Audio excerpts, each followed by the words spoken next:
Hi friends, అందరు ఎలా ఉన్నారు? మేము బాగున్నాము. మేము ఈరోజు చికెన్ బిర్యానీ చేసుకుంటున్నాము. చికెన్ బిర్యానీకి 1 కేజీ చికెన్కి 1 కేజీ రైస్ తీసుకున్నాము. చికెన్ బాగా వాష్ చేసుకొని తర్వాత అందులో 3 స్పూన్స్ పెరుగు వేసుకున్నాము. అలానే అందులో కొంచెము చికెన్ మసాలా వేస్తున్నాము. అలానే ముందుగా రైస్ కూడా తీసుకొని వాష్ చేసుకొని నానబెట్టుకున్నాము. మేము ఒక 1 అవర్ నానబెట్టాము. రైసును చికెన్ 2 ఇది చికెన్ మ్యారినేట్ చేసి 1 అవర్ ఉంచాము. అలానే రైస్ కూడా ఒక 1 అవర్ నానబెట్టాము కడిగేసి. తర్వాత ఇందులో రుచికి తగినంత కారం వేసుకున్నాం. మేము కొంచెం స్పైసీ తక్కువ తింటాం కాబట్టి 3 స్పూన్స్ వేసాము.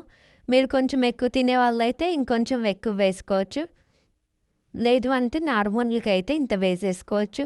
అలానే ఇందులో పసుపు వేసుకున్నాము. అందులో ఇది మేము కెనడా వచ్చాక ఫస్ట్ టైం చేస్తున్నాము ఈ చికెన్ బిర్యానీ. ఇందులో రుచికి తగినంత కొంచెం ధనియాల పొడి వేస్తున్నాము. ఇది ఎవరైనా చేసుకోవచ్చండి. ఇది చాలా సింపుల్. బిర్యానీ చేసుకునేటప్పుడు ఎప్పుడైనా కొంచెం మందపాటి గిన్నె, మేము ఇక్కడ కాస్ట్ ఐరన్ గిన్నె తీసుకున్నాము. ఇందులో రుచికి తగినంత ఉప్పు వేసుకున్నాము. కాస్ట్ ఐరన్ గిన్నె అయితే మనకి అడుగంతకున్నా ఉంటుంది. ఇందులో గరం మసాలా అంటే దాల్చిన చెక్క, లవంగాలు, యాలకులు అన్నీ బాగా జీలకర్ర బాగా వేయించేసి పొడి చేసి ఇప్పుడు ఆ పొడి ఒక కొంచెం వేసాము ఇందులో. తర్వాత ఇందులో కొంచెం ఆయిల్, అలానే ముందుగా మేము ఆనియన్స్ తీసుకొని ఫ్రైడ్ ఆనియన్స్ ఫ్రై చేసుకొని పక్కన ఉంచాము. అలానే అల్లం వెల్లుల్లి పేస్ట్ కూడా ఇంట్లోనే చేశాను నేను. అది కూడా వేస్తాము. మనము బియ్యం కూడా కడిగేసి నానబెట్టుకొని పక్కన ఉంచుకోవాలి. ఇక్కడ మేము బాస్మతి రైస్ తీసుకున్నాము. మనం ఏ రైస్ తోటి చేసినా బిర్యానీ మంచిగానే వస్తుందండి. ఇక్కడ ఫ్రైడ్ ఆనియన్స్ వేస్తున్నాము. అలానే ఇందులో పుదీనా, కొత్తిమీర కూడా వేసాం కానీ ఆ వీడియో మిస్ అయింది. ఇందులో అల్లం వెల్లుల్లి పేస్ట్, అలానే 2 లెమన్స్ తీసుకున్నాము. ఒక పచ్చిమిర్చి, 2 లెమన్స్ తీసుకొని వేసాము. ఇందులో అన్నీ బాగా కలిసేలాగా బాగా కలుపుకొని పక్కన ఉంచాము. ఒక 1 అవర్ నానబెట్టామండి. తర్వాత ఒక మందపాటి గిన్నె, మేము ఇక్కడ కాస్ట్ ఐరన్ తీసుకొని సగం ఆయిల్ సగం నెయ్యి వేసుకున్నాము. అంటే టేస్ట్ బాగా రావడానికి. అలానే ఇందులో హోల్ మసాలా, బిర్యానీ మసాలా, షాజీరా, దాల్చిన చెక్క, లవంగాలు, యాలకులు, మరాఠీ మొగ్గ, రాతి పువ్వు, జాపత్రి, బిర్యానీ ఆకు అన్నీ వేసుకొని బాగా ఫ్రై చేసుకున్నాము. ఫ్రై చేసుకున్న తర్వాత ఇందులో మనము ముందుగా కట్ చేసి పెట్టుకున్న ఆనియన్స్ మరియు పచ్చిమిర్చి వేసుకుంటున్నాము. ఇవి కొంచెం గోల్డెన్ బ్రౌనిష్ కలరు వచ్చేలాగా ఫ్రై చేసుకుంటున్నాము.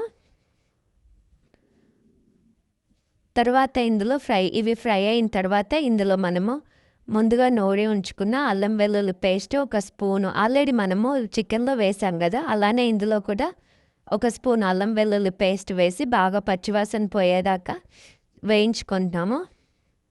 వేయించుకున్న తర్వాత ఇందులో మనం ముందే దీంట్లో పుదీనా, కొత్తిమీర కూడా వేసామండి. తర్వాత మనం ముందుగా మ్యారినేట్ చేసి పెట్టిన చికెన్ని ఇప్పుడు ఇందులో వేస్తున్నాము. వేసి బాగా కలుపుకోవాలి. ఆల్రెడీ ఇందులో వాటర్ అవసరం లేదండి. ఆల్రెడీ ఇందులో పెరుగు అవన్నీ వేసాం కాబట్టి వాటర్ వస్తుంది. సిమ్లో మూత పెట్టి బాగా ఉడకనివ్వాలి. ఈలోపు మనము ఇంకొక గిన్నె తీసుకొని అందులో మనము రైస్ కొంచెం 80% వచ్చేదాకా ఉడకబెట్టుకోవాలి. ఇప్పుడు ఇది మూత పెట్టి సిమ్లో ఉడికినిద్దాం. తర్వాత మనము నానబెట్టి ఉంచుకున్న బియ్యం ఉన్నాయి కదా, అవి ఒక గిన్నెలో, ఇంకొక స్టీల్ గిన్నెలో వాటర్ తీసుకొని అందులో హోల్ మసాలా మొత్తం వేసాము. అలానే కొత్తిమీర, పుదీనా కూడా వేసాను. కొంచెం ఆయిల్, కొంచెం సాల్ట్ కూడా వేసుకోవాలి మనం అందులో ఆ వాటర్లో. ఆ వాటర్ ఒక్క పొంగు వచ్చిన తర్వాత ముందుగా కడిగి నానబెట్టి ఉంచుకున్న బియ్యాన్ని అందులో వేసి ఒక 80% కొంచెం పలుకున్నప్పుడు మనము ఈ వాటర్లో నుండి రైస్ని జాలిగంటతోటి తీసి మనం ఆల్రెడీ ఇంకొక స్టవ్ పైన చికెన్ ఉడుకుతుంది కదా, ఆ చికెన్ పైన ఈ రైస్ మొత్తం వేయాలి. ఇదొక ప్రాసెస్ అండి. ఇంకొక ప్రాసెస్ లేయర్స్‌గా అవి కూడా వేసుకోవచ్చు. చికెన్‌ని తీసి ఒక లేయర్ చికెను, ఒక లేయరు రైస్ అలా కూడా వేస్తారు. కానీ మేము మాత్రం చికెన్ మీదే మొత్తము రైస్ అంతా వేసాము. మధ్య మధ్యలో మేము కొంచెము పుదీనా, కొత్తిమీర, ఫ్రైడ్ ఆనియన్స్, కొంచెం నెయ్యి కూడా వేశాను. ఆ వీడియో మిస్ అయింది. అలానే కుంకుమ పువ్వు కొంచెం పాలల్లో నానబెట్టుకొని కొంచెం కలర్ కోసము అది కూడా వేసుకోవచ్చు. అది చాయిస్ అండి. ఉంటే వేసుకోవచ్చు, లేకుంటే వేసుకోనవసరం లేదు.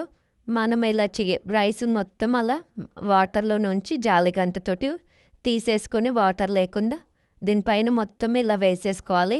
మనము ఒక 15 మినిట్స్ సిమ్‌లో మూత పెట్టి బాగా ఉడికిచ్చామంటే బిర్యానీ రెడీ అయిపోతుంది. పైన ఫ్రైడ్ ఆనియన్స్ గార్నిషింగ్‌కి నెయ్యి, కొంచెము పుదీనా, కొత్తిమీర వేసామండి. బిర్యానీ రెడీ.